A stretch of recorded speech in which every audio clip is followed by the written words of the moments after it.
Business Spotlight, brought to you by Cross Rhythms and Baba Baboon. I'm Sonya Farrell and welcome to Business Spotlight in partnership with Cross Rhythms City Radio and Baba Baboon. Joining me in the studio this week, we've got the lovely Rebecca Thorley, who is Client Services Director down there at DJH Mitten Clarke, who are based in Stoke-on-Trent. Hello Rebecca, how are you? I'm very well, thank you. How are you doing? I'm good. You know, not many people ask me how I'm doing, but I'm okay, thank you, this week. Good, yeah. Yes. I'm nearly smiling. Spring. It's nearly spring. Nearly spring, we're getting there. We're getting glimmers of sunshine, We aren't we? are, we're close, we're close. Exactly. Well, thank you so much for coming into the studio here at Cross Rhythms for Business Spotlight. Before we go anywhere, I'd just like you to just elaborate a little bit, if you can, Rebecca, not just on your own role down there at DJH Mitten Clarke, but also, is it really just an accounts firm? Just an accounts firm. Absolutely not. Absolutely not. I want to know more. So as part of my role as Client Services Director, I have a portfolio of clients that I look after. And it's definitely, rather than just doing all the bread and butter or the normal accountancy things, yes, I do that. And we get that done, but it's more than that. We like to build relationships with our clients, and this is like long-standing relationships that we like to do. So it's not just bring your records in, you see me once a year, and then you get your bill. I like to be talking to my clients regularly, so I like to know what's going on in their businesses, talking to them about sort of the good things that are going on, what the challenges are, can we help, have we got any ideas, can we help them with strategy, and just help them become more successful, because that's really why they got into business in the first place. So I have my own portfolio of clients that I look after. I get involved in some of the projects that we do as well. So sort of if clients are looking at maybe restructuring their business, if they are getting to a stage in their life when they are looking to exit, or possibly even the flip side of that, if they're looking to grow and they're looking to acquire businesses. So some of the corporate finance I get involved in as well. So to leading on of what the firm does, as you can probably guess, no, we're not an ordinary accountancy firm. We don't like to be that. So, you know, some people have these stereotypical views of what an accountancy firm looks like, what the people in there look like, and hopefully, if you ever come to our offices, we look completely different to that. So again, like I said, all the normal things that you'd expect an accountant to do, we do that without question. But ours is all about our clients, our relationships. Why did they get into business in the first place? What are their goals and dreams and aspirations? Because that's the reason most of the time that business is there, in order to help them either, you know, whether it's the boat, whether it's the house, whether it's security for them and their family for several generations to come. There's always a reason why they got into business, and that's what we want to get under the skin at, and we want to help people achieve those goals and dreams. It's not just preparing accounts. Yeah, and I suppose, you know, that personal touch, but that interest as well. I mean, taking businesses, whether they're, you know, younger businesses or more established, they've been going for, you know, X amount, 10 years or 20 years, etc. Is it, you know, by doing that sort of personal touch as well and getting under the skin, as you describe it, it almost takes the business owner back to their why. And is that like a nice little refresher as well for them? Yeah, definitely. I think sometimes, you know, we all have busy lives. We all have the day-to-days, you know, things that we've got to do. I mean, I have endless to-do lists that are constantly on my desk, and sometimes you can just get wrapped up in sort of, right, I've achieved that, let's move on to the next thing. I've achieved that, and let's move on to the next thing.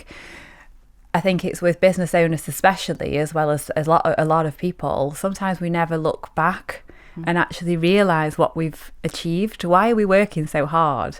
And sometimes you can look back at the 12 months and go, oh my goodness, look at all this that I've actually done. And the same with business owners. They say, actually, from where I started, when it might have just been like in a little garage somewhere or just with like a laptop and I had an idea and a dream, sometimes you're so caught up in the everyday, you forget to look back and actually go, gosh, how far have I actually come? Look what I've done here. So that's always a good sort of grounding for people. But also then it's thinking why you're doing it. Sometimes you can just get, again, just every day you get up and you're doing the daily grind, shall we say. It's what you're doing that for. And actually don't lose sight of, you know, sometimes there can be problems and there are issues in every business, and, you know, sometimes it can be a lot. And sometimes you think, why on earth am I doing this? But don't lose sight of why you originally set up. And that can change. Yes. That can change and develop over time, most definitely. But you don't want to be just, what's the end goal? You've got to have an eye on the end goal all the time. So you're growing this business and you're working really hard. You're employing people, you're developing them, you're bringing them on. But what was your why? And what's that goal look like? Because what we don't want to do is you keep working really hard and you never get there, because there's always something else to do, isn't there? There's always that extra thing you can go for. Yeah. So it's just always coming back to that grounding of why you're doing this. There's always a reason. Yeah, there's always a reason, and there's no harm in being reminded of that reason from time to time by somebody who's sort of on the outside, so to speak, of the business. And DJH Mitten Clarke itself has evolved over the years. Oh gosh, yes. Many changes over the years. There's offices all over the Northwest as well. And the culture throughout. I mean, even one development this year, at the start of 2024, I believe the company made some record senior promotions as well. Yes, we did. So we promoted people within the business who have been with us for a period of time, and that's all across all areas. Okay. So that's within accounts, within tax, within marketing, administration team, a record number of this year that have stepped up into leadership and senior positions within the business. And that's been a split, a 50-50 split between male and female, which is always great to see sort of young people coming through and getting into those senior roles. But yes, we're always evolving. Our business is no different than everybody else's. We still have to grow. We still have to move on with the times. Even in the times I've been an accountant, it was very paper based, and you used to print everything off, and people used to bring you back the receipts. Now I've done that myself. Yeah. And now it's all, even in that short period of time, software, computers, technology, the use of AI, it's all coming to the forefront, and we've got to keep up with it, or else you get left behind. But we always say, if the business is not growing and moving forward, you're sort of at the risk of it sort of wilting on the vine, shall we say. You've always got to be pushing and growing, just to keep up, just to keep up with the pace of the times, and just make sure you're still there at the cutting edge and growing and developing your team. And one of the things, we've talked about off air, Rebecca, we've talked about women in the industry. I mean, for yourself, obviously you're a female, you're in a very high, senior position. You've been an accountant for over 10 years. And what have you seen, I suppose, with changes within the industry, with more women coming through and going through to those senior positions? Yeah, it's definitely changed. So even in the time that I've been in accountancy, I mean, everyone seems to, if I said to you now, think of what an accountant is, what does that look like in your mind? Most people conjure up sort of like the grey suit brigade and probably the image of a man usually, and typically older, whereas times have changed. Accountancy is such an open area, and I am grateful for DJH Mitten Clarke for giving me the opportunities that they've given to me. So it's very much, I thought it was very 50-50, but actually when we were looking at the stats the other day, we're 56% female in the Stoke office. So it has just kind of swung that other way. So I think it's a very attractive industry to be in. I think it's very flexible. We do offer flexibility in terms of being in the office and being at home as well. And I think that does appeal to sort of more women. You do need to be very sort of logical minded. It's very to deal with the numbers side of things, but obviously we're a people business.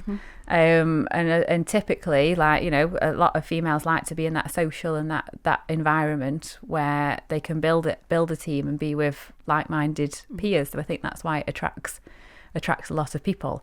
But I would say that, DJH Mitten Clarke give me a lot of opportunities. We are very much of the mindset of it's the best person for the job. It doesn't matter, who you are, where you come from. If you've got that ability, we will try and give you those opportunities. So music to my ears. Yes, it's up to you to make it happen, and we will do everything that we can do to facilitate that for you. Yeah, so that culture, is really important as well. And talking about women in the industry, we've got International Women's Day coming up on Friday, the 8th of March. Now, is this something that you yourself personally are very passionate about? And also, what is the company doing to celebrate International Women's Day this year? It is something that I'm very passionate about. Again, touching back sort of on reflection, I think it's sort of a good milestone each year to sort of reflect on how far we have come as females and women, whether it's in the accountancy industry or just as a whole. Again, sometimes you forget how far women's rights have come during such a relatively short period of time. I talk to my mum, and sometimes she was saying, like, when she was younger, it was unheard of to be able to have a house or rent somewhere in your own name as a woman without a man's name on it. To me, today, 2024, that's absurd. Yeah. So I think it's, again, it's just a day of reflection to see how far we've come. I'm not saying it's perfect. Nothing ever is perfect. We don't live in a perfect world. There will always be more that we can do to help with, rights and equalities and other people's, struggles around the world. And there's still a lot of work to be done.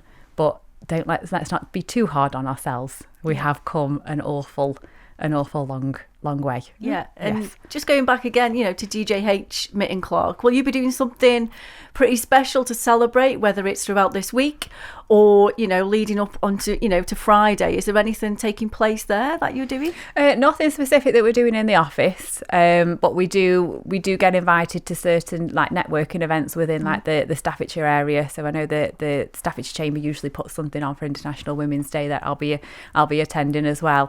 So again, it's just to mark that. I'm sure the marketing team will have it all in hand. We usually, last year, I know they did spotlights on several people within the business, just to kind of celebrate those people and say, look at actually all these women that we have got that's inspiring in the business. They work in leadership sort of roles, and this is what they are doing in the business. So again, it just comes back to that day where it's just something in the calendar that highlights that and just gives us that moment of reflection when we're just all so busy sometimes, and it's easy to forget. Yeah, it is. It can be very easy to forget things. And just taking you back, just from what you said there, from when you first started out in your career, if there was things, because International Women's Day just seems to be getting bigger and bigger and bigger each year. Like you say, the Staffordshire Chambers of Commerce, they do events throughout the whole day, near enough. Yes. And there's different events going around throughout the whole country, throughout the world and everything. Taking you back to when you first started, to where you are now, and like you say, celebrating but reflecting on achievements of, we're talking about women now, and how far different industries have changed and how far they've come and developed and evolved. I mean, it must be, it's so inspiring to share those stories, even the likes of yourself, going through the ranks in a senior position that you're in now. If that's your younger self over there, what would you say? Or, what would you say to somebody else who's just coming through the ranks now? I would say it's all about having that dream and having that aspiration. And I understand it's difficult for some people to even think about, oh gosh, what could I do? But as that little girl, I knew I was always a hard worker, and I knew I wanted to be successful. Accountancy was something that naturally found me through things that I was good at in terms of when I was at school, and it was always the maths and the science and the logical side of my brain. But it was a natural fit. You've just got to kind of be comfortable working in that environment and working with logic and, dealing with numbers. But I just think how I'm so grateful to think of when I was a little girl, to think actually I'd be living still within Stoke, working in a business down the road, working with a business that's growing, that's becoming, within the top 50 for accountancy firms in the UK. That's madness. And I'm so fortunate to have had those. But again, it's always just been from that inspiration where I knew I wanted to work hard, I knew I wanted to be successful. I didn't have the full picture. I don't think anyone does when they're growing up. But you just know that every single opportunity that I've ever had, or every experience that I've had, good, bad, over that time, has led me to where I am today. It's helped me grow. I've learned something, whether it was good, bad or ugly during those times. I mean, we've all had jobs that we've hated, right? Yes. Yeah. And you do still take learnings from them. So I just say to anybody, just have big dreams, however ridiculous they are. You've just got to go for it, work hard, and any opportunity that comes your way, try and say yes to. And you might get knocked back. We've all been knocked back. That's how we learn. We learn making mistakes and getting knocked back. But there's a learning in every single one of those situations. So just look for that. You might not be able to see it at the time, but on reflection, you'll be able to see it. And as my nan always used to tell me, everything happens for a reason, and she's never been wrong. Brilliant. Rebecca, thank you so much for coming in on Business Spotlight. It's been an absolute joy to have you here in the studio. That's Rebecca Thorley, Client Services Director from DJH Mitten Clarke on Business Spotlight. Business Spotlight, shining a light on our local business community. Brought to you by Cross Rhythms and Baba Baboon.